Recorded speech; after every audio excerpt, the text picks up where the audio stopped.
দক্ষিণ কোরিয়ার president Yoon সুক ইউলকে অভিশংসন করেছে দেশটির পার্লামেন্ট। শনিবার 14 ডিসেম্বর পার্লামেন্টে অনুষ্ঠিত ভোটাভুটিতে প্রেসিডেন্টের অভিশংসনের প্রস্তাবের পক্ষে ভোট দেন 204 জন আইন প্রণেতা। 300 সদস্যের পার্লামেন্টে 85 জন আইন প্রণেতা প্রস্তাবের বিপক্ষে ভোট দেন এবং 3 জন ভোট দেওয়া থেকে বিরত থাকেন। 8টি ভোট বাতিল হয়।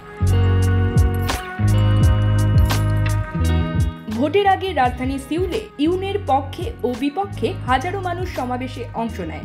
অভিশংসন প্রস্তাব গৃহীত হওয়ার পরপরই ইউনকে দায়িত্ব থেকে বরখাস্ত করা হয়েছে। প্রধানমন্ত্রী হান ডাকসু ভারপ্রাপ্ত প্রেসিডেন্ট হিসেবে দায়িত্ব পালন করবেন। আইন অনুযায়ী প্রেসিডেন্টের ভবিষ্যৎ নির্ধারণের জন্য এখন সাংবিধানিক আদালতের হাতে সর্বোচ্চ 180 দিন সময় রয়েছে।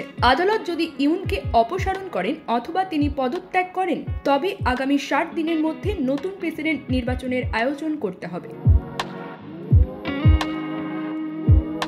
এর আগে গত 7 ডিসেম্বর অভিশংসনের প্রস্তাব তোলা হলেও ইউনের ক্ষমতাসীন দল পিপল পাওয়ার পার্টির এমপিরা ভোট বয়কট করায় তা পাশ হয়নি। তবে এবার পরিস্থিতি ভিন্ন।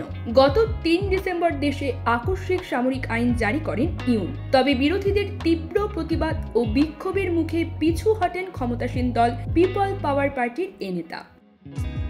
News desk, focus TV.